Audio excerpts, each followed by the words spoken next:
بسم اللہ الرحمن الرحیم۔ السلام علیکم دوستو۔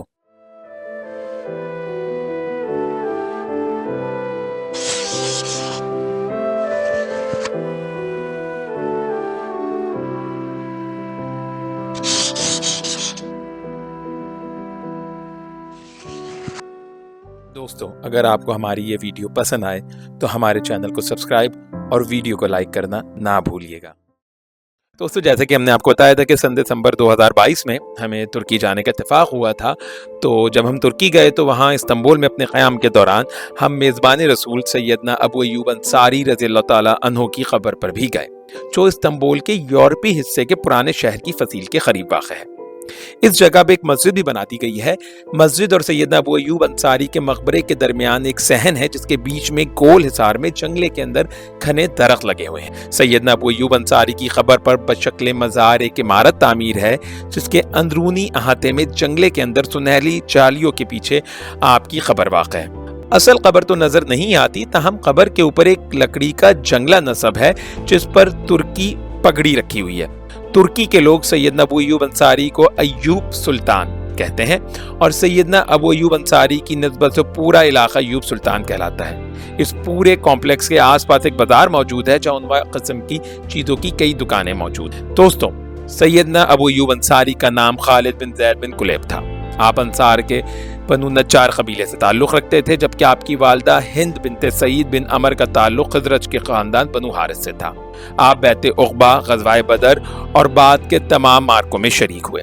جب نبی کریم صلی اللہ علیہ وسلم مدینہ تشریف لائے تو سیدنا ابو ایوب انصاری کے گھر ہی فروکش ہوئے، اور جب تک مسجد نبوی اور اس میں آپ صلی اللہ علیہ وسلم کا حجرہ نہیں بن گیا، آپ صلی اللہ علیہ وسلم کا قیام سیدنا ابو ایوب انصاری کے گھر ہی رہا۔ ابن کثیر البدایہ والنہایہ میں 52 ہجری کی وفیات کے ذیل میں آپ کے ذکر کے تحت لکھتے ہیں کہ آپ کا گھر 2 منزلہ تھا۔ ابتداً نبی کریم صلی اللہ علیہ وسلم نیچے والی منزل میں مقیم تھے، لیکن بعد ازاں آپ صلی اللہ علیہ وسلم کی بے ادبی کے خوف سے سیدنا ابو ایوب انصاری نے آپ صلی اللہ علیہ وسلم سے استدعا کی کہ آپ صلی اللہ علیہ وسلم اوپری منزل میں منتقل ہو جائیں، اور سیدنا ابو ایوب انصاری ان کی اہلیہ ام ایوب انصاری نیچے والی منزل میں منتقل ہو گئے۔ علامہ ابن حجر عسقلانی الاصابہ میں خالد بن زید بن کلیب کے ترجمے کے تحت لکھتے ہیں کہ نبی کریم صلی اللہ علیہ وسلم نے آپ میں اور سیدنا مصعب بن عمیر میں رشتہ اخوت قائم فرمایا تھا۔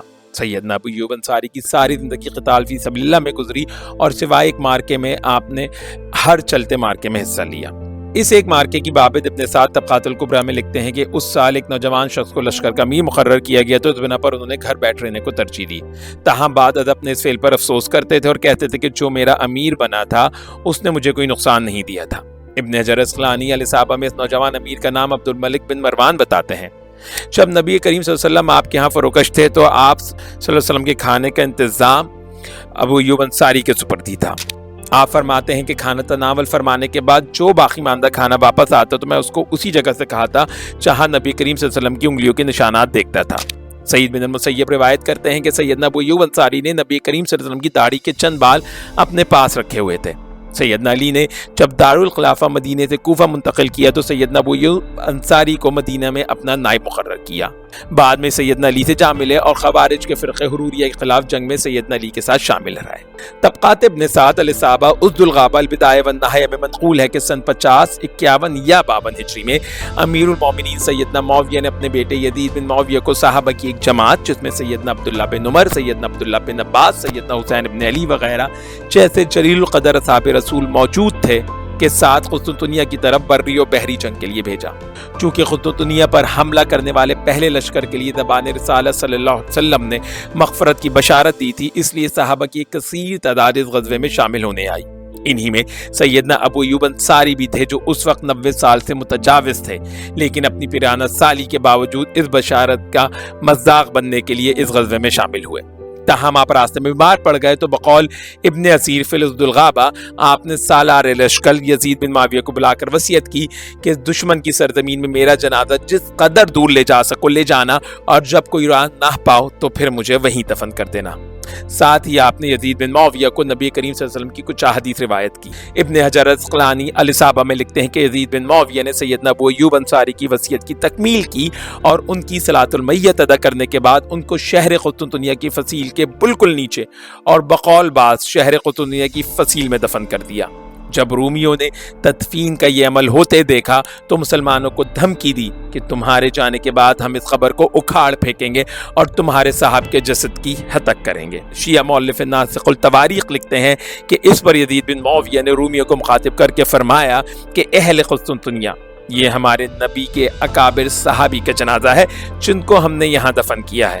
واللہ اگر ان کی قبر کو کسی قسم کا ضرر پہنچا تو سرزمین اسلام میں ہر کنیسہ کو بے خوبن سے اکھاڑ دیا جائے گا اور ارض عرب میں پھر کبھی ناقوس کی آواز سنائی نہ دے گی۔ وہ دن ہے اور آج کا دن سیدنا ابو ایوب انصاری کی قبر پچھلے 1395 سالوں سے یہاں موجود ہے۔ ابن کثیر البدائع والنہایہ میں لکھتے ہیں کہ رومی باوجود عیسائی ہونے کے آپ کی قبر کی بہت تعظیم کرتے تھے، اور جب بھی روم میں قحط پڑتا تو وہ آپ کی قبر کے توسل سے بارش طلب کرتے تھے۔ کہا جاتا ہے کہ 15ویں صدی عیسوی یعنی 1453 میں جب سلطان محمد فاتح نے قسطنطنیہ فتح کیا تو 5 سال بعد یعنی 1458 میں اس قبر کے پاس ایک مسجد بنوا دی اور اس قبر کے اوپر باقاعدہ عمارت تعمیر کروا کر اس کو مزار کی شکل دے دی گئی۔ اس مزار پر مستقل بنیادوں پر ایک مجاور بیٹھا نظر آتا ہے، جبکہ حدیث رسول میں قبروں پر مجاور بن کر بیٹھنے کی سختی سے ممانعت ہے۔ تاہم ابن کثیر، جن کا دور سلطان محمد فاتح سے تقریباً 100 سال پہلے کا ہے، انہوں نے البدائع والنہایہ میں تصریح کی ہے کہ سیدنا ابو ایوب انصاری کو قسطنطنیہ کی فصیل میں دفن کیا گیا اور آپ کی قبر پر مزار و مسجد ہے، یعنی گویا سلطان محمد فاتح کے قسطنطنیہ فتح کرنے سے قبل سیدنا ابو ایوب کی قبر کے پاس مسجد موجود تھی۔ واللہ اعلم۔ ہو سکتا ہے کہ سلطان محمد فاتح نے اسی مسجد یا اس کی باقیات کی تجدید کر کے اس کو بہتر طرز پر بنوا دیا ہو۔ اس مسجد اور مزار کو 1798 عیسوی کے زلزلے میں شدید نقصان پہنچا تھا اور یہ منہدم ہو گئے تھے، جس پر اسی سال سلطان سلیم ثالث نے سفید و سنہری ماربل اور بہترین پتھروں سے مسجد کی اثر نو تعمیر کا حکم دیا، جو 1800 عیسوی میں تکمیل کو پہنچا۔ سیدنا ابو ایوب انصاری کے سن وفات کی بابت اختلاف ہے۔ اس سلسلے میں 49 ہجری سے لے کے 53 ہجری تک کے اقوال ملتے ہیں، جبکہ امام ابو ذر دمشقی سے 55 ہجری کا قول بھی مروی ہے۔ تاہم مورخین کی اکثریت اس سلسلے میں 52 ہجری کو ترجیح دیتی ہے، جیسے کہ علامہ ابن کثیر دمشقی نے البدائع والنہایہ میں اور ابن حجر نے الاصابہ میں تصریح کی ہے۔